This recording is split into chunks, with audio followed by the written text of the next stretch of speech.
The scorching summer sun beat down on Daisy Ainsworth's swollen belly as she reached for a ripe peach.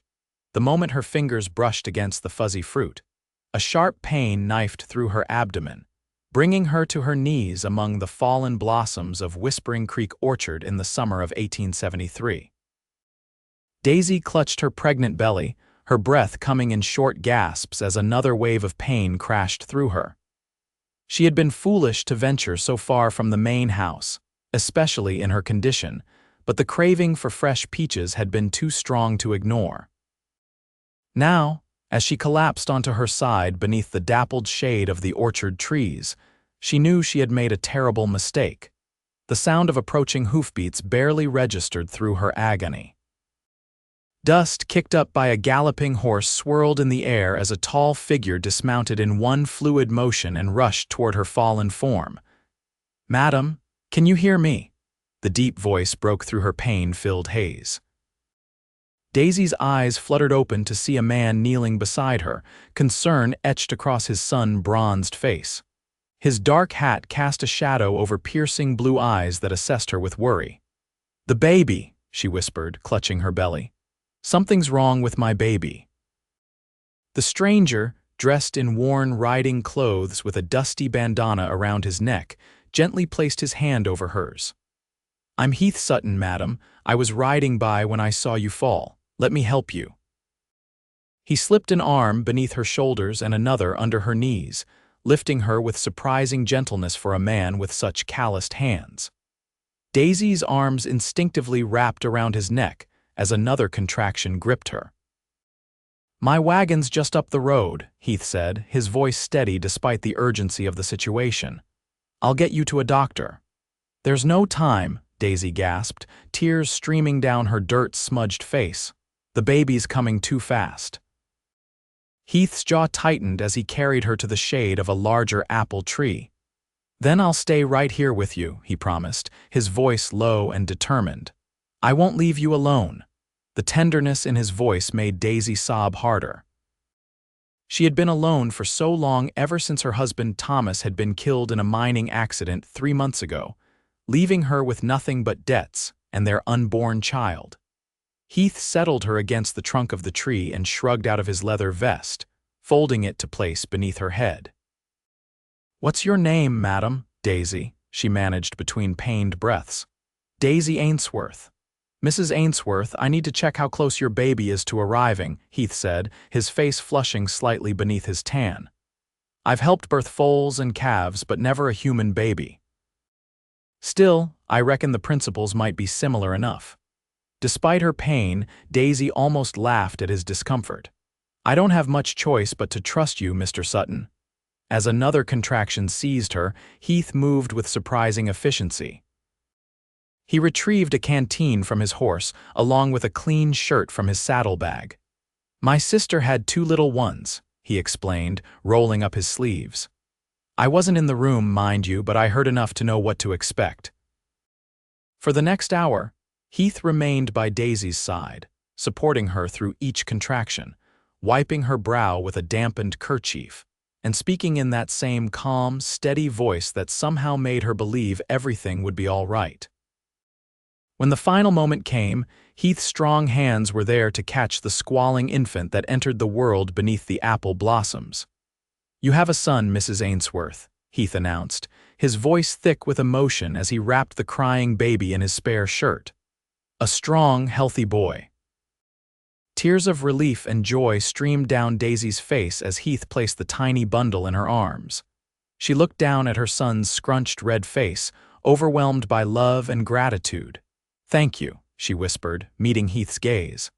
"I don't know what would have happened if you hadn't come along." Heath smiled, a warm, genuine expression that transformed his weather-beaten face.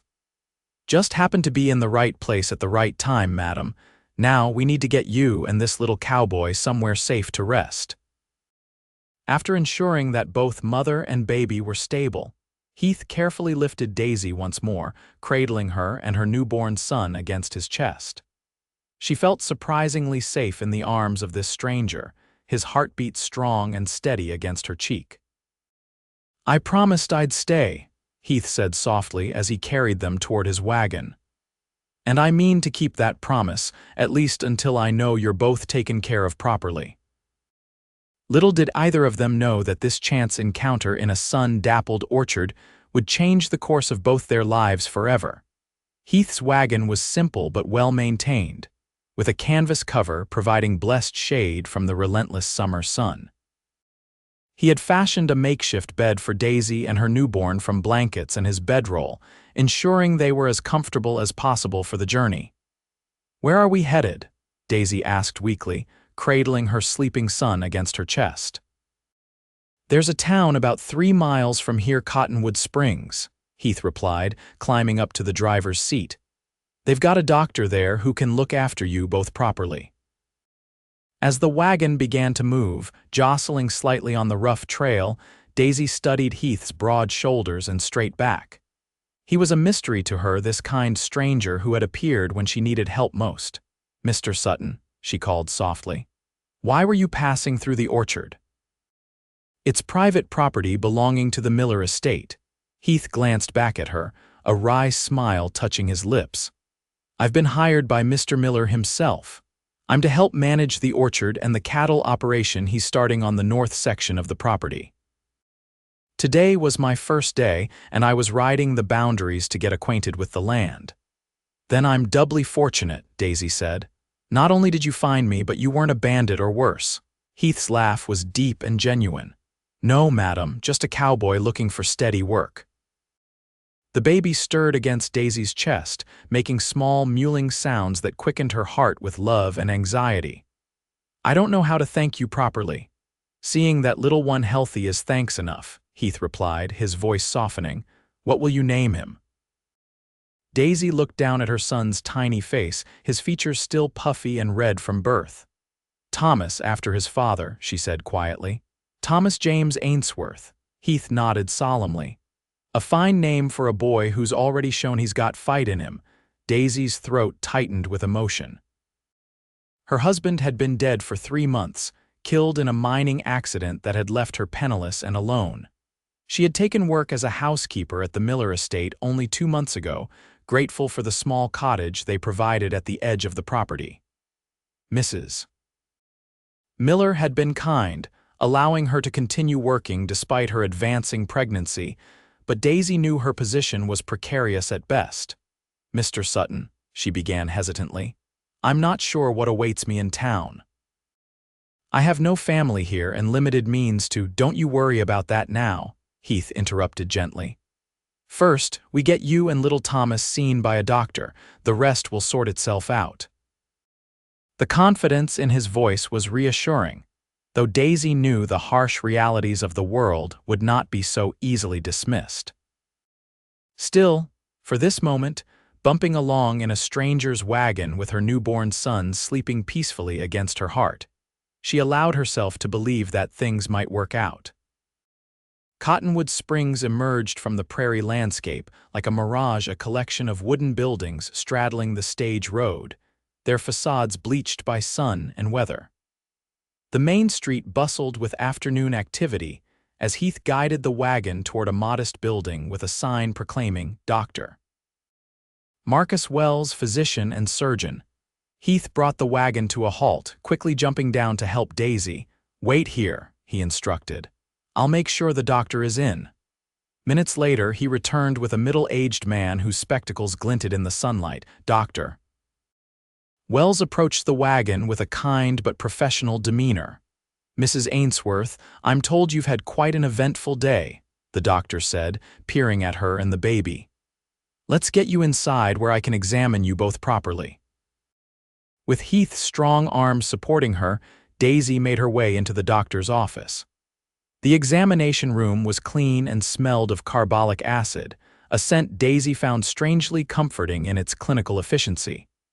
"Mr. Sutton did an admirable job under the circumstances, Doctor," Wells announced after examining both mother and child. "You're both doing remarkably well, though I'd advise at least 2 days of rest before you consider traveling again."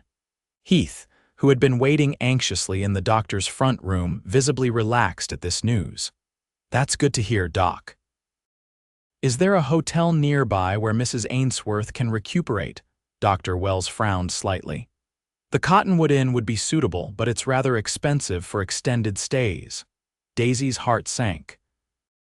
Her meager savings wouldn't stretch to cover hotel accommodations, especially now that she had a newborn to provide for.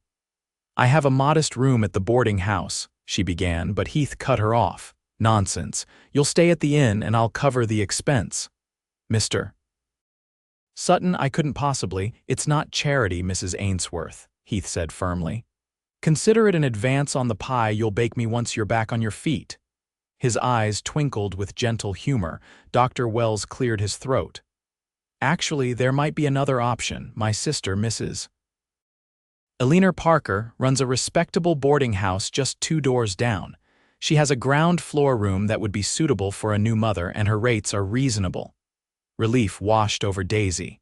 That sounds perfect. Thank you, doctor, while Heath made arrangements with Mrs. Parker. Daisy fed and changed little Thomas, marveling at his perfect tiny fingers and the soft wisps of dark hair that curled around his ears just like his father's had. By sunset, Daisy was settled in a clean, comfortable room at the Parker boarding house, with Thomas sleeping peacefully in a borrowed cradle. Mrs. Parker, a plump, efficient widow with kind eyes, had provided a light supper and promised to check on them through the night. Heath stood awkwardly by the door, hat in hand, clearly preparing to take his leave. Well, Mrs. Ainsworth, it seems you're in good hands now. Daisy sat up straighter in the bed. You're leaving? I should get back to the Miller property, Mr. Miller will be expecting a report on my first day, and I've yet to check in. A wave of panic surged through Daisy at the thought of this man, her unexpected savior, disappearing from her life. Of course, she said, trying to keep her voice steady. You've done more than enough already. Heath twisted his hat in his hands, seeming reluctant to leave despite his words. I'll stop by tomorrow, if that's all right, to check on you and the little one. I'd like that, Daisy said softly. And Mr. Sutton, thank you again for everything. Heath nodded, placing his hat back on his head. It was my honor, Mrs. Ainsworth. Get some rest now. After he left, Daisy stared at the closed door for a long time, wondering at the strange twists of fate that had brought Heath Sutton into her life on this most momentous of days. Her hand drifted to Thomas's cradle, gently rocking it as she contemplated the uncertain future that awaited them both. Outside, Heath mounted his horse and pointed it toward the Miller estate, his thoughts lingering on the brave young woman and her newborn son. He had kept his promise to stay with her through the birth, had seen her safely to town and proper medical care. His duty was done. Yet as he rode through the gathering dusk, Heath couldn't shake the feeling that his path was now irrevocably intertwined with Daisy Ainsworth's, a woman he had known for less than a day, but who had somehow awakened something long dormant within him, the desire to protect, to care for someone beyond himself. Just checking on them tomorrow, he muttered to his horse as they cantered along the moonlit trail. That's all it is. But even as he said the words, Heath Sutton knew they weren't entirely true. The Miller estate loomed ahead, its main house casting a long shadow across the manicured lawn. Lamplight glowed in several windows, indicating that despite the late hour the household was still awake. Heath directed his horse toward the stables, where a young stable hand scrambled to his feet at his approach. Evening, sir. You must be Mr. Sutton, the boy said, taking the reins. Mr. Miller's been asking after you. Heath dismounted, his muscles protesting after the long, eventful day. Had an emergency situation arise. Is he still up? Yes, sir, in his study. Heath patted his horse's flank before heading toward the main house.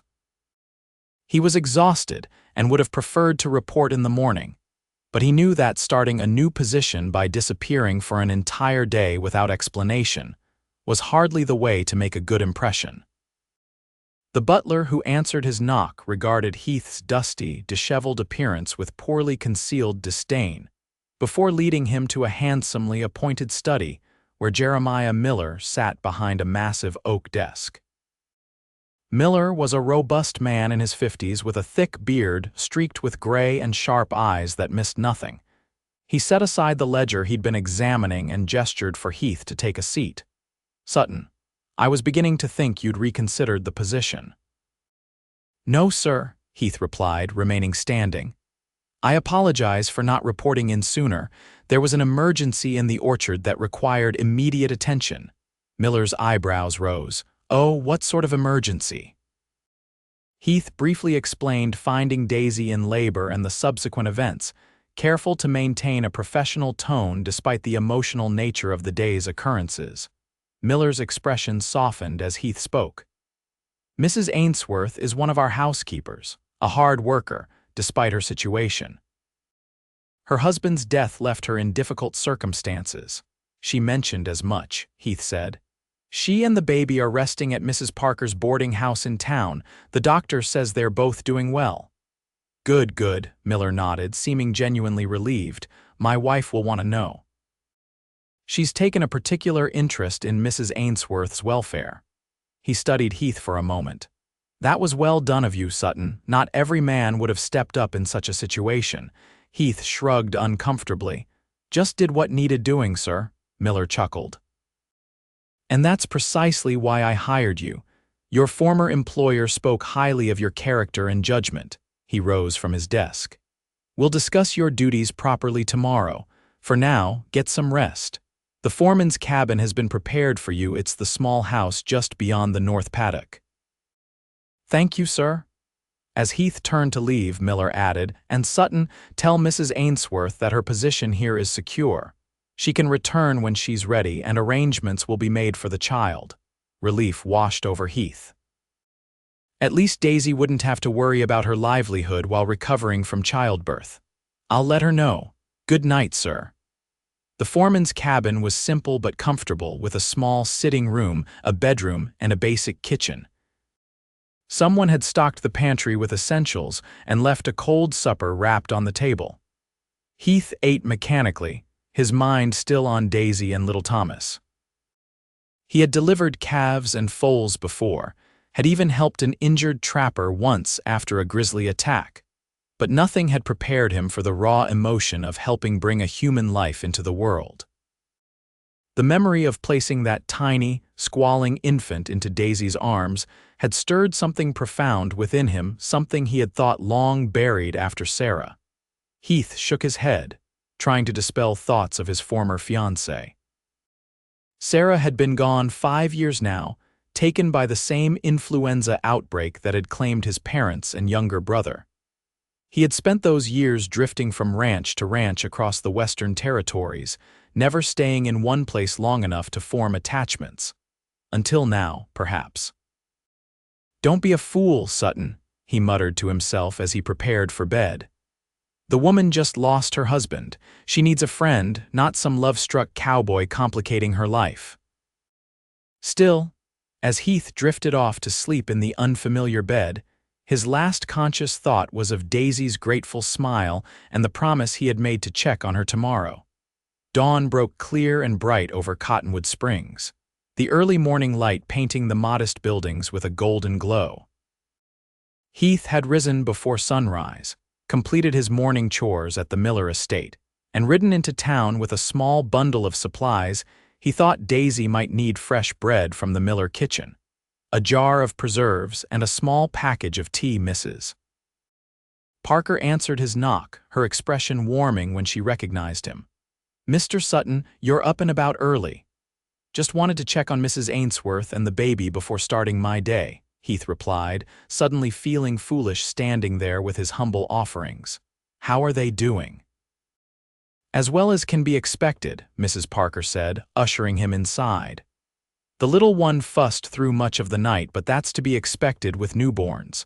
Mrs. Ainsworth is feeding him now. I'll let her know you're here." Heath waited in the small parlor, hat in hand, aware of the curious glances from other boarders passing through. A few minutes later, Mrs. Parker returned. "She'll see you now. Just keep your visit brief, Mr. Sutton. New mothers need their rest." Heath nodded and followed Mrs. Parker to Daisy's room. He knocked softly before entering, suddenly conscious of the intimacy of the situation. Daisy sat in a rocking chair by the window, little Thomas cradled in her arms. She looked exhausted but radiant in the morning light, her dark blonde hair loosely braided over one shoulder. "Good morning, Mr. Sutton," she greeted him with a tired smile. "You're true to your word." Heath stepped into the room, placing his bundle on the small table. "I brought a few things from the Miller kitchen. How are you feeling today?" "Sore and tired," Daisy admitted, "but happier than I've been in months." She gazed down at Thomas, who had fallen asleep at her breast. With practiced movements, she adjusted her clothing and shifted the baby to her shoulder, gently patting his back. Heath tried not to stare, focusing instead on the window behind her. "Mr. Miller asked after you. He wanted me to tell you that your position is secure and you can return when you're ready. He said arrangements will be made for the child." Relief flooded Daisy's face. "That's very kind of him. I was worried." She trailed off, but Heath understood. A widow with a newborn had limited options for employment, and the Millers' generosity was no small thing. "The Millers seem like good people," Heath offered. "They are," Daisy agreed. "Mrs. Miller especially has been very understanding since Thomas, my husband, died." She hesitated. "Did you tell them about how we met?" Heath nodded. "I had to explain why I disappeared for my entire first day of work." His mouth quirked in a half-smile. Not the most auspicious beginning to a new position. Daisy's eyes widened. "Oh. I hadn't considered. I hope I haven't caused trouble for you." "None at all," Heath assured her. "Mr. Miller seemed to approve of my actions, actually." An awkward silence fell between them, broken only by Thomas's soft, snuffling sounds. Heath realized he had no real reason to linger, yet he found himself reluctant to leave. "Dr. Wells says I should stay in town for at least another day," Daisy said finally, "to make sure there are no complications." "That's wise," Heath agreed. "I can check on you again tomorrow if you'd like." Daisy's eyes met his, something vulnerable and questioning in their depths. "Why are you being so kind to me, Mr. Sutton? You've already done more than most strangers would." Heath considered her question seriously. "I suppose because you need kindness right now, Mrs. Ainsworth, and because—" He paused, searching for words that wouldn't sound presumptuous. "Because I made a promise to stay, and I'm a man who keeps his promises." Daisy studied him for a long moment, then nodded. "I believe you are, Mr. Sutton, and yes, I would appreciate it if you checked on us tomorrow." Heath's heart lightened at her words. "Then I'll see you tomorrow. Get some rest, Mrs. Ainsworth." As he turned to leave, Daisy called after him, "Mr. Sutton, you can call me Daisy. After delivering my son, I think we're well past formalities." Heath smiled, tipping his hat. "Only if you'll call me Heath." "Heath," she repeated softly. "Until tomorrow, then." Outside, Heath mounted his horse with a lighter heart than he'd felt in years.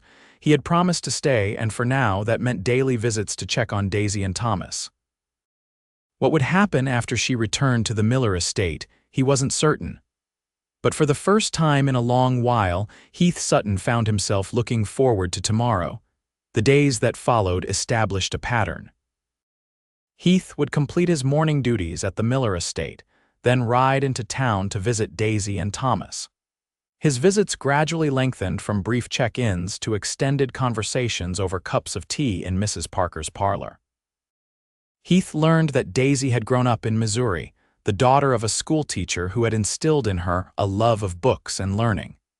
She had met her husband Thomas at a church social when she was 18, and they had married a year later. Thomas's dreams of striking it rich in the silver mines had brought them west, but like so many others, those dreams had ended in tragedy. "He was a good man," Daisy told Heath on the third day of their acquaintance as they sat in the boarding house garden while Thomas napped in a borrowed bassinet. "Kind and full of big dreams, but practical matters, money, planning for the future, those weren't his strengths." Heath nodded, understanding all too well how dreams could lead a man astray. "It's a common enough story out here. The West promises so much but delivers its bounty to so few." "Were you born in the West?" Daisy asked, turning the conversation away from her loss. "No, I grew up in Tennessee. My father ran a modest horse farm. I learned riding and roping before I could properly write my name." Heath smiled at the memory. "After my parents and brother died, I sold the farm and headed west. Been drifting ever since, working wherever I could find decent employment." "Until the Miller estate," Daisy said. "Until the Miller estate," Heath agreed. "I'm 32 now, getting a bit old for drifting, I suppose." Daisy studied him, her head tilted slightly. "You don't look like a drifter, Heath. You look like a man who should have roots somewhere." Her observation struck closer to home than she could have known. Heath had been thinking the same thing lately, that perhaps it was time to stop running from the pain of his past and build something lasting. "Maybe I'm finally ready to put down those roots," he said quietly. The moment hung between them, fraught with unspoken possibilities, until Thomas's fussing broke the spell. Daisy reached for her son, cradling him against her shoulder with the natural grace of motherhood. "Will you show me how to get back to the Miller estate tomorrow?" she asked. "Doctor Wells says we're both doing well enough to travel, and I shouldn't impose on Mrs. Parker's generosity any longer." Heath frowned. "Are you certain you're ready? It's only been 4 days." "I need to get back to work, Heath," Daisy said pragmatically. "My savings won't last forever, and I have Thomas to think of now." Though he wanted to protest, Heath recognized the determination in her eyes. "All right, I'll bring the wagon around mid-morning if that suits you." "That would be perfect, thank you." That evening, as Heath prepared for bed in his cabin, he found himself thinking about Daisy's return to the estate with mixed emotions. On one hand, having her nearby would make it easier to check on her and Thomas. On the other, their relationship would necessarily change once they were both employees of the Millers. The easy intimacy that had developed between them over cups of tea in Mrs. Parker's parlor might be harder to maintain in their new circumstances. "You're getting ahead of yourself, Sutton," he muttered, banking the fire for the night. "The woman's just lost her husband and had a baby. She needs a friend, not a suitor." Still, as he drifted off to sleep, Heath couldn't help but wonder what might develop between them, given time and proper circumstances. The next morning dawned bright and clear, perfect weather for the journey back to the Miller estate. Heath arrived at the boarding house with the wagon at precisely 10 o'clock, having taken extra care to clean it thoroughly and arrange comfortable seating for Daisy and Thomas. Mrs. Parker helped Daisy pack her few belongings while Heath awkwardly held Thomas, marveling at how the tiny boy had already changed in just a few days. His skin had lost the reddish hue of newborn infants, and his features seemed more defined, though Heath couldn't say whether he favored Daisy or his late father. "You look natural with a baby in your arms," Mrs. Parker observed, startling Heath from his contemplation. "I've had some practice with my sister's children," Heath replied, though it had been years since he'd seen his sister or her family back in Tennessee. Was all Mrs. Parker said, but her knowing smile made Heath flush beneath his tan. Once Daisy's bags were loaded and goodbyes said, Heath carefully helped her and Thomas into the wagon. He had created a makeshift nest of blankets to cushion them against the jolting of the rough road, and Daisy settled into it gratefully. "You've thought of everything," she said, arranging Thomas comfortably in her arms.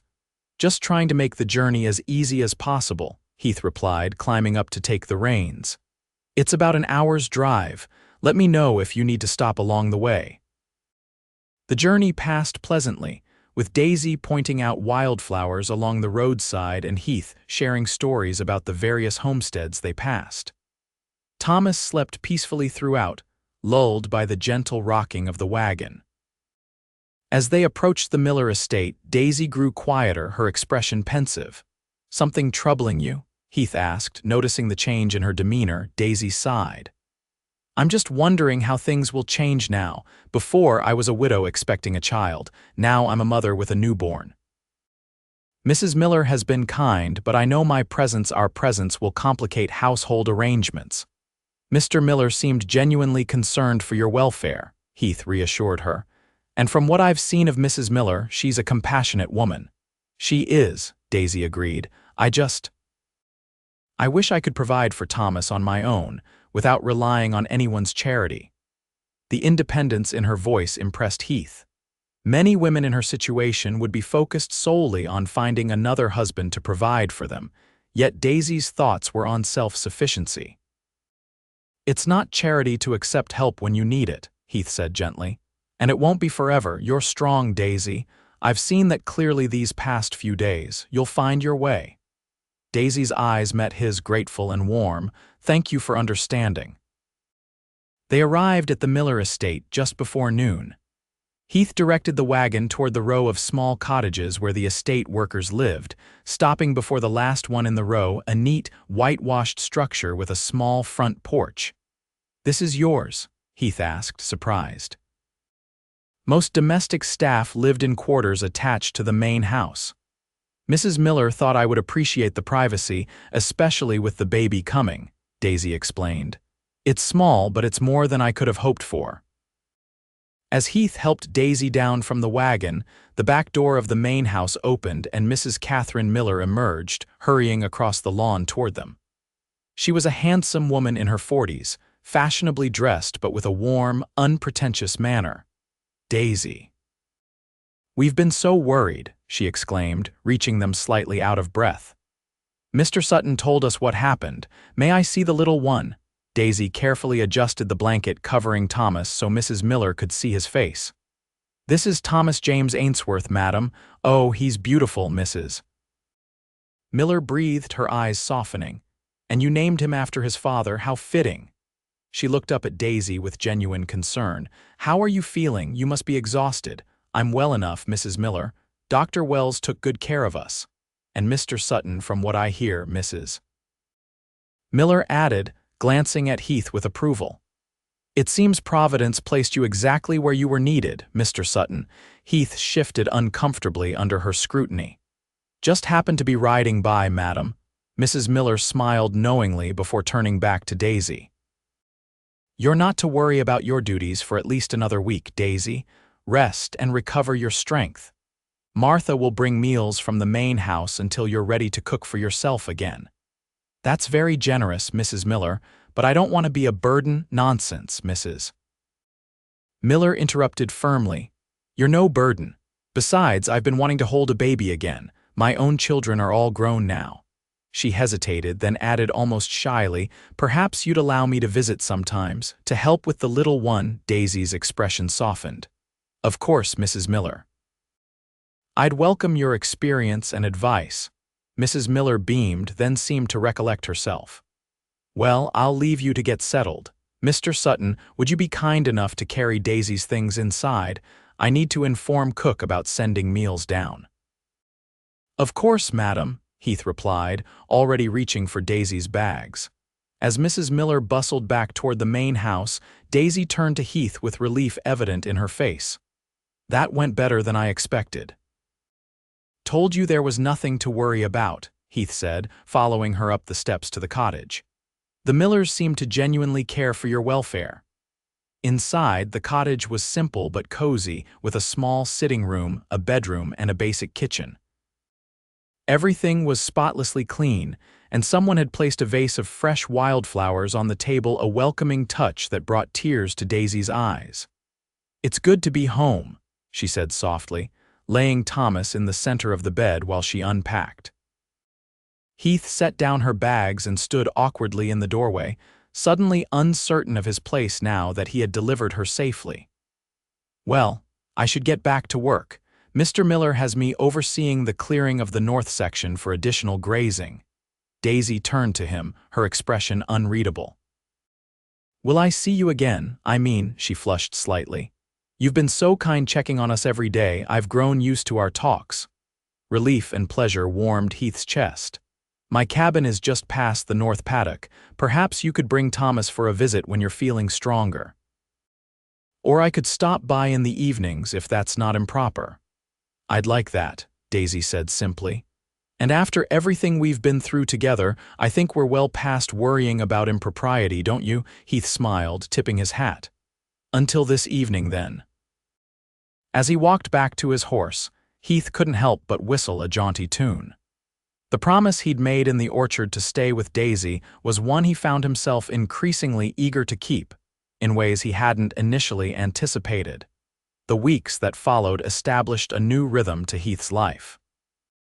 His days were filled with the demanding physical work of managing the Miller estate's expanding operations, from overseeing the orchard's summer harvest to establishing new grazing land for the cattle Mr. Miller planned to acquire in the fall. But his evenings, those belonged to Daisy and Thomas. At first, his visits were brief and practical. He would stop by the cottage with fresh fruit from the orchard or game he had hunted, staying just long enough to ensure Daisy and the baby were comfortable and had everything they needed. But gradually, as Daisy regained her strength and settled into motherhood, their evening visits lengthened. They would sit on Daisy's small porch in the gathering twilight, talking while Thomas slept in his cradle nearby. Heath found himself sharing stories of his past that he had told few others about his childhood in Tennessee. The pain of losing his family to influenza, his broken engagement to Sarah. "We had the wedding all planned," he told Daisy one warm July evening as they watched fireflies dance above the meadow grass. "But then the sickness came. Sarah fell ill first, then my parents and brother. I nursed them all, but—" He trailed off, the memories still painful despite the passage of years. "How did you avoid falling ill yourself?" Daisy asked softly. Heath shrugged. "Doc said some folks just have a natural resistance, called it a miracle, didn't feel like one at the time, being left behind." Daisy's hand covered his where it rested on the porch railing. "I understand that feeling. After Thomas died, part of me wished I'd been in that mine collapse too. If not for the baby, I might have given in to despair." Her touch sent warmth spreading up Heath's arm, but he resisted the urge to turn his hand and interlace their fingers. It was too soon for such gestures, he reminded himself. "Thomas must have been quite a man," Heath said instead, "to have won the heart of a woman like you." In the fading light, he saw Daisy's sad smile. He was charming and full of dreams, always chasing the next big strike, certain that fortune was just around the corner.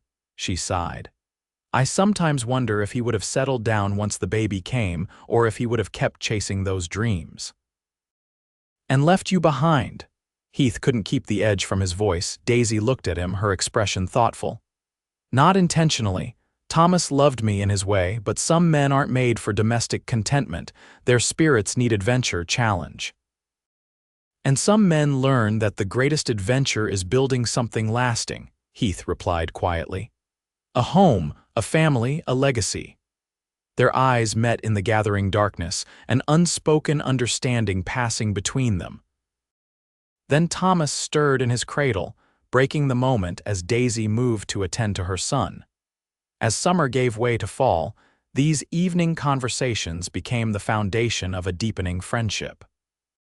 Heath found himself sharing thoughts and feelings he had kept locked away for years, while Daisy gradually revealed the complex reality of her marriage, to Thomas a union based on youthful infatuation that had been tested by the harsh realities of frontier life. "I don't want you to think poorly of him," she said one evening as they shelled peas on her porch. "Thomas wasn't a bad man, just restless, always certain the next big opportunity was waiting just over the horizon."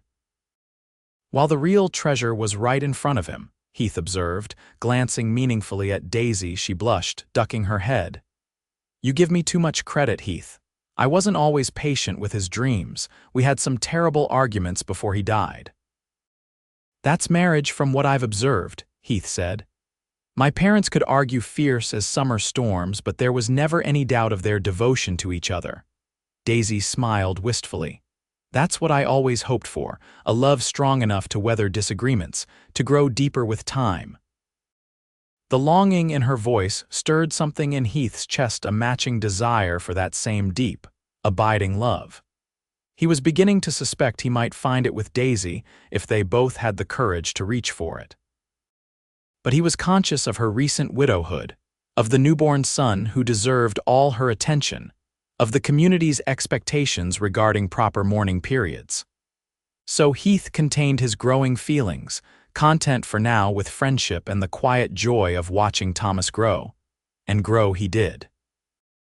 By October, Thomas had developed a strong personality, alert and curious, with Daisy's bright eyes and a determined little chin that Heath privately thought resembled his own father's more than any portrait he'd seen of Daisy's late husband. The boy had also formed a clear attachment to Heath, gurgling happily whenever the cowboy appeared and often falling asleep most contentedly in Heath's strong arms. "He trusts you," Daisy observed one crisp autumn evening as Heath rocked a drowsy Thomas by the fire. "Babies have good instincts about people." "He's a fine boy," Heath replied, his voice rough with emotion as he gazed down at the sleeping infant. "You're doing a wonderful job with him, Daisy." "We're doing well enough," she agreed, though Heath noticed the shadows of fatigue beneath her eyes. Since returning to work at the main house 3 weeks after Thomas's birth, Daisy had been balancing her duties as a housekeeper with motherhood, often working while carrying Thomas in a sling across her chest. "You're exhausted," Heath said bluntly. "You're trying to do too much." Daisy sighed, sinking into the chair opposite him. "What choice do I have? I need the work, and Mrs. Miller has been more than accommodating, allowing me to bring Thomas with me." "You could let me help more," Heath suggested. "I could watch Thomas some afternoons when my work allows it." Daisy looked startled by the offer. "You do that? Of course I would. I've grown rather fond of the little fellow." Heath smiled down at Thomas. "Besides, it would give you a chance to rest sometimes." "People would talk," Daisy said hesitantly. "A single man minding a widow's baby." "Let them talk," Heath replied firmly. "We know the truth of things between us." And what was that truth? Heath wondered as he carefully transferred the sleeping Thomas to his cradle later that evening. He had come to care deeply for both Daisy and her son, that much was certain. But the nature of his feelings for Daisy was increasingly difficult to classify as mere friendship. He found himself noticing everything about her the way sunlight caught in her hair, the dimple that appeared when she truly smiled, the graceful efficiency of her movements as she worked. He looked forward to their evening conversations with an eagerness that bordered on physical longing, and found himself inventing reasons to visit the main house during the day, just for glimpses of her as she went about her duties. Was this love? Heath wasn't certain. His feelings for Sarah had been different, the straightforward affection of young people who had grown up together, their marriage a natural progression of shared history.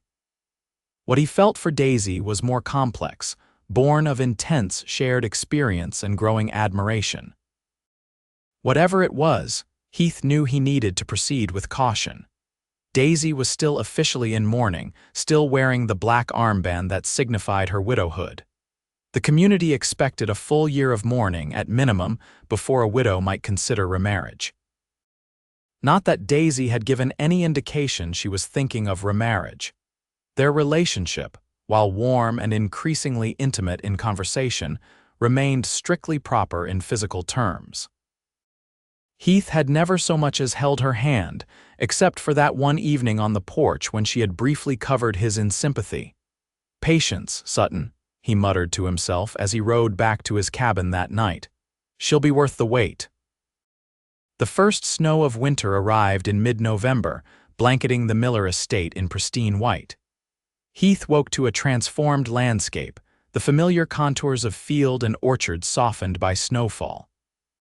His first thought was of Daisy and Thomas in their small cottage, and whether they had enough firewood to stay warm. After completing his essential morning chores, Heath loaded his wagon with split logs from the estate's woodpile and drove through the snow to Daisy's cottage. Smoke rose reassuringly from her chimney, but Heath knew how quickly a small woodpile could be depleted in cold weather. He had just begun unloading the wood when Daisy's door opened and she emerged, wrapped in a shawl with Thomas bundled against her chest. "Heath." "What are you doing out in this weather, bringing you firewood?" he replied, stamping snow from his boots. "Thought you might be running low." Daisy's face softened. "That's very thoughtful. We do have some, but not enough for a long cold spell." She stepped back, opening the door wider. "Come in and warm up before you finish unloading. I've just made coffee." Inside, the cottage was cozy and warm, fragrant with the scent of something baking in the small oven. Heath removed his hat and coat, accepting the mug of coffee Daisy offered with gratitude. "Something smells wonderful," he observed, warming his hands around the mug. "Apple cake," Daisy replied, settling Thomas in his cradle. "Mrs. Miller gave me some of the preserved apples from the orchard harvest. I thought baking might help keep the cottage warm today." Heath took a deep swallow of coffee, savoring the rich flavor. Daisy made the best coffee he'd tasted since leaving Tennessee. Smart thinking. "The weather report says this cold spell might last a week or more." Concern flickered across Daisy's face. "Will that affect the cattle?" Heath smiled, touched by her interest in his work. Over the past months, he had shared the challenges and satisfactions of establishing the Miller estate's cattle operation, and Daisy had proven an attentive listener. "They should be fine. We've got good shelter in the new barn and plenty of hay stored. I'll have the hands keep a close watch on the pregnant heifers, though." They chatted companionably while Heath finished his coffee and Daisy checked on her baking. The domestic scene stirred something deep in Heath's chest, a longing for this to be his everyday reality, not just an occasional interlude. "I should finish unloading that wood," he said finally, reluctantly setting down his empty mug. "I'll help," Daisy offered, reaching for her shawl. "No need to expose yourself or Thomas to the cold," Heath protested. "I'll stack it on the porch close to the door." Daisy hesitated, then nodded. "At least take some cake with you when you go. It should be done by then." True to her word, when Heath had finished stacking the firewood, Daisy met him at the door with a cloth-wrapped bundle that released enticing aromas when he opened it later in his cabin. The apple cake was delicious, moist and fragrant with cinnamon and nutmeg. Heath savored each bite, imagining Daisy's skilled hands preparing it, picturing her moving about her small kitchen with Thomas nearby. It was a dangerous line of thinking, one that led to visions of a shared future that might never materialize. Yet Heath couldn't help himself. Somewhere between delivering a baby in an orchard and sharing coffee on snowy mornings, Daisy Ainsworth had become essential to his happiness. The question was whether he had become equally important to hers. The answer came unexpectedly, just 2 days before Christmas. Heath had been busy with end-of-year tasks at the estate, working long hours to ensure everything was in order before the holiday. He hadn't seen Daisy for nearly 3 days, the longest they had been apart since Thomas's birth. When he finally found time to visit, trudging through the snow to her cottage with a small wrapped package in his pocket, a silver rattle for Thomas that he'd ordered from the catalog store in town, Heath was unprepared for the rush of emotion that overwhelmed him at the sight of Daisy's face lighting up when she opened the door. "Heath, I was beginning to think you'd forgotten us," she teased, though he detected a note of genuine concern beneath her light tone. "Never," he replied fervently. "Just been run off my feet with work, Mr. Miller wants everything squared away before he leaves to visit his daughter in Denver for the holidays." Thomas, now nearly 6 months old and sitting up on his own, squealed with delight at the sight of Heath, raising his arms to be picked up. Heath obliged, swinging the boy into his arms and marveling at how much he seemed to have grown in just 3 days. "He's missed you," Daisy said softly, watching them together. "We both have." Something in her voice made Heath look up sharply. Daisy stood by the stove, a flush coloring her cheeks that had nothing to do with the heat of cooking. She met his gaze steadily, something vulnerable and questioning in her eyes. "Daisy," Heath began, his heart suddenly pounding. "I've been wanting to talk to you about something." "Yes." Her voice was barely above a whisper. Heath swallowed hard, gathering his courage. "These past months, getting to know you and Thomas have been the happiest of my life. I know it's too soon, that you're still in mourning, but I needed you to know that my feelings for you have grown beyond friendship." Daisy's eyes widened, but she didn't look away. "Heath, you don't need to say anything now," he rushed on. I understand if you need more time or if you don't feel the same way. I just couldn't keep pretending that my heart isn't completely yours." Thomas chose that moment to grab Heath's ear, distracting him momentarily. When he looked back at Daisy, tears were streaming down her face. "I've been so afraid," she whispered. "Afraid that I was imagining your feelings, afraid that it was too soon, afraid of what people would say." Hope bloomed in Heath's chest. "And now I'm still afraid," Daisy admitted, "but more afraid of not speaking the truth. Heath, I've fallen in love with you. Watching you with Thomas, seeing your kindness and integrity every day. How could I not?" Heath wanted nothing more than to cross the room and take her in his arms, but Thomas's weight in his arms reminded him of the need for restraint. Instead, he moved closer, shifting Thomas to one arm so he could gently wipe away Daisy's tears with his free hand. "I love you, Daisy Ainsworth. And I love this boy as if he were my own. When the time is right, when you're ready, I want to make us a proper family." Daisy caught his hand, pressing it to her cheek. "I think I've been ready for some time now, just afraid to admit it. Thomas has been gone for 9 months. I mourned him truly, but life goes on. He would want me and his son to be happy." "We'll take it slow," Heath promised. "Court properly, give the gossips less to talk about." Daisy laughed softly. "They'll talk regardless, but yes, we should observe the proprieties." Her expression grew serious. "Are you certain, Heath? Taking on another man's widow and child is a significant responsibility."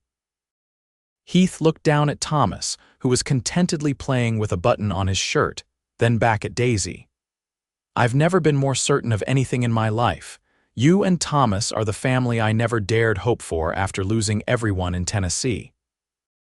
The joy that illuminated Daisy's face was worth every moment of patience, every careful restraint he had practiced these past months. She stepped closer until they stood just inches apart, a family circle with Thomas between them. "Merry Christmas, Heath," she whispered. "Merry Christmas, my love," he replied, and bending slightly, mindful of Thomas, he placed a gentle, reverent kiss on Daisy's lips, their first, but far from their last. Spring came early to Cottonwood Springs in 1874. The snow melting to reveal tender green shoots and the first wildflowers by early March. With the changing season came changes for Heath and Daisy as well. Following their Christmas declaration, they had proceeded with careful propriety in public, mindful of community standards regarding widows and remarriage. But privately, their bond had deepened through long conversations by the fire, shared dreams for the future, and Heath's increasing role in Thomas's life. The boy, now nearly 10 months old and attempting his first wobbly steps, clearly adored Heath, babbling happily whenever the cowboy appeared and reaching for him with complete trust. By early April, when the orchard blossoms had returned to the spot where they had first met, Heath decided it was time to make their arrangement official. He spoke first with Mr. Miller, who had become something of a mentor to him over the past months. "I'd like your blessing to ask for Mrs. Ainsworth's hand in marriage, sir," Heath said, standing respectfully before the older man's desk. Miller leaned back in his chair, studying Heath thoughtfully. "It's been barely 10 months since her husband's passing, Sutton. Some might consider that hasty."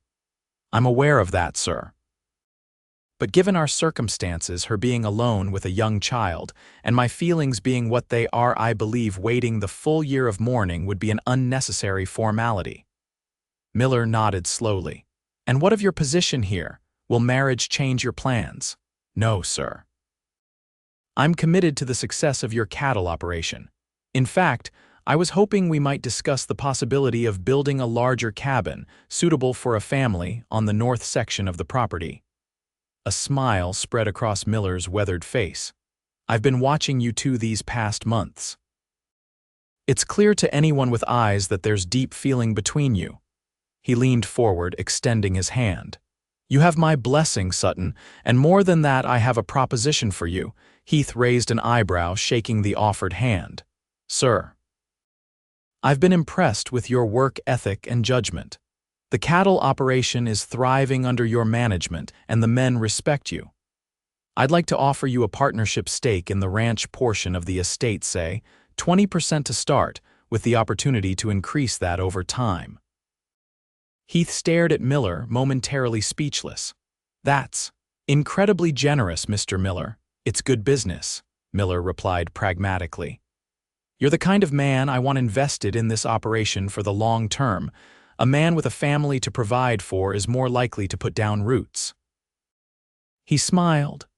"Besides, Catherine has grown quite attached to young Thomas. She'd never forgive me if I let you take him away." Heath laughed, his heart light with the possibilities suddenly opening before him. "Thank you, sir. I accept your offer and I promise you won't regret it." With Miller's blessing secured, Heath turned his attention to planning his proposal. He wanted it to be meaningful, something Daisy would remember with joy for the rest of their lives together. The opportunity presented itself the following Sunday when Daisy mentioned she was craving fresh peaches, a reminder of the day they had met. "It's too early for peaches," Heath pointed out. "The blossoms are just setting fruit now." Daisy sighed, bouncing Thomas on her knee. "I know. It's silly, really. Just a passing thought." But Heath didn't forget. The next day, he rode into town and telegraphed a contact he had made during his cattle buying trips to California. 3 days later, a small crate arrived on the afternoon stage containing 6 perfectly ripe early peaches, carefully packed in straw and shipped express from a Southern California orchard. That evening, Heath invited Daisy to walk with him to the orchard after she had put Thomas to bed. Mrs. Parker from town, who had remained a friend and occasional helper, agreed to sit with the sleeping boy. "Why the orchard?" Daisy asked curiously as they strolled hand in hand under the spring stars. "The blossoms are mostly gone now."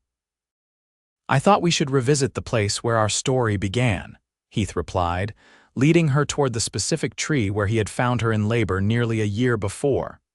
Beneath the tree, Heath had arranged a small picnic, a blanket spread on the ground, a bottle of Mrs.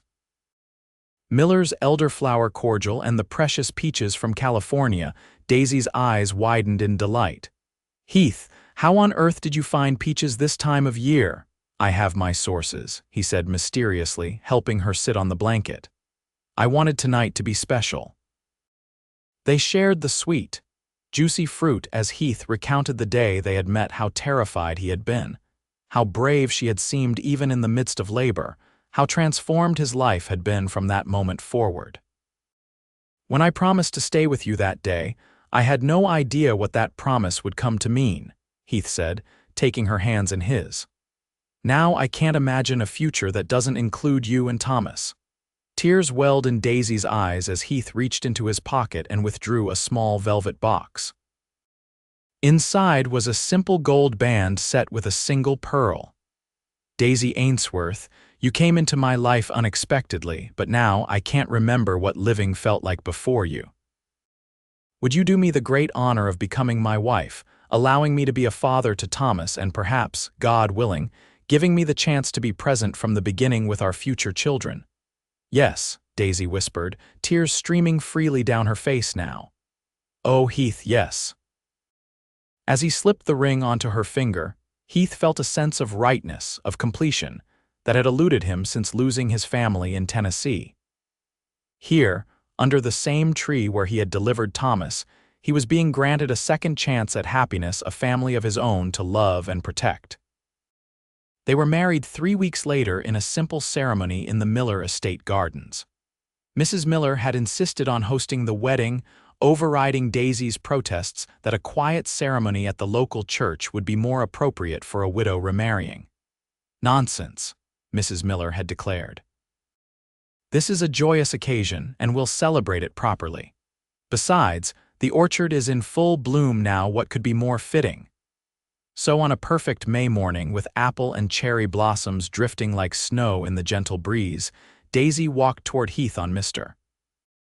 Miller's arm, wearing a new dress of pale blue silk, Mrs. Miller's gift with Thomas toddling alongside, held steady by Mrs. Parker. The local minister performed the ceremony before a small gathering of estate workers and townspeople, who had come to know and respect both Heath and Daisy over the past year. There were a few disapproving glances from those who felt Daisy had remarried too quickly after her bereavement, but these were overwhelmed by the genuine good wishes of most attendees. When Heath kissed his bride at the conclusion of the ceremony, a cheer went up from the assembled guests. Thomas, not to be left out, raised his small arms imperiously until Heath scooped him up, including him in the family embrace.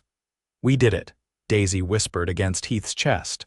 "We're a family now, officially." "We've been a family since the day you collapsed in this orchard," Heath replied, his voice rough with emotion. "This just makes it legal." The celebration that followed was modest but joyful, with music provided by some of the estate workers and a feast prepared by Mrs. Miller's cook. As afternoon faded into evening, Heath and Daisy slipped away to the new cabin that had been constructed for them on the north section of the property, a wedding gift from the Millers. It was there, with Thomas peacefully asleep in his new bedroom, that Heath and Daisy truly began their life together as husband and wife. Their lovemaking was tender and reverent, the culmination of months of growing love and careful restraint. Afterward, as they lay entwined beneath the handmade quilt that had been another of their wedding gifts, Daisy traced the contours of Heath's face with gentle fingers. "You ever think about how different our lives might have been if you hadn't been riding through the orchard that day?" she asked softly. Heath caught her hand, pressing a kiss to her palm. "I try not to, the thought of you alone in labor or Thomas growing up without me." He shook his head. "I prefer to believe it was meant to be that some force larger than ourselves guided me to you that day." "Providence," Daisy murmured, echoing Mrs. Miller's words from months before. "Providence," Heath agreed.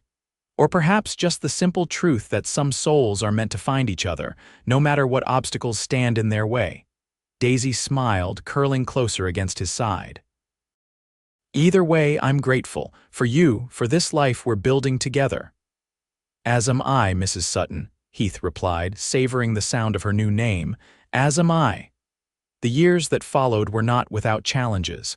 The cattle business had its lean times along with prosperous ones. Thomas went through phases of testing boundaries, particularly as he grew old enough to understand that Heath was not his biological father. And the addition of 2 more children to their family, a daughter, Sarah Catherine, born almost exactly a year after their wedding, and another son, James Heath. 2 years after that brought the usual sleepless nights and increased responsibilities. But through it all, the foundation of love and mutual respect that Heath and Daisy had built remained unshaken. They faced each challenge together, drawing strength from their shared commitment and the memory of that fateful day in the orchard when a pregnant woman had collapsed among the blossoms and a passing cowboy had stopped to help.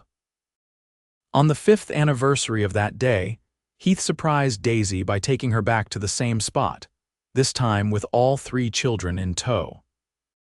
Thomas, now a sturdy 5-year-old with his mother's bright eyes and his stepfather's determined chin, helped Heath spread a picnic blanket while 4-year-old Sarah arranged wildflowers in a small vase, and 2-year-old James toddled about examining interesting rocks and sticks. "I can hardly believe it's been 5 years," Daisy said, watching their children play beneath the same trees where Thomas had been born. "Sometimes it feels like yesterday, and other times it seems like you've always been part of my life." Heath, his face more weathered now but his blue eyes as bright as ever, pulled her close against his side. "Best 5 years of my life, love, and we're just getting started." "Are we?" Daisy asked with a mysterious smile. "I might have some news that will add another chapter to our story." Heath's eyebrows rose questioningly. "I visited Dr. Wells yesterday," Daisy continued, her hand drifting to her stomach. "It seems our family will be growing again by winter." Joy suffused Heath's face as he gathered his wife into a careful embrace. "Daisy Sutton, you continue to make me the happiest man in the territory." Over by the trees, Thomas called out excitedly, pointing to the first ripe peach of the season hanging just within his reach. Heath and Daisy exchanged a look of perfect understanding before joining their children. ready to make new memories beneath the orchard trees that had witnessed the beginning of their love story. As the sun began to set, casting long shadows across the orchard, Heath gathered his family close and offered a silent prayer of gratitude for the day 5 years ago when a pregnant woman had collapsed among the apple blossoms, and he had lifted her gently, promising to stay. It was a promise he had kept and would continue to keep for all the days of his life.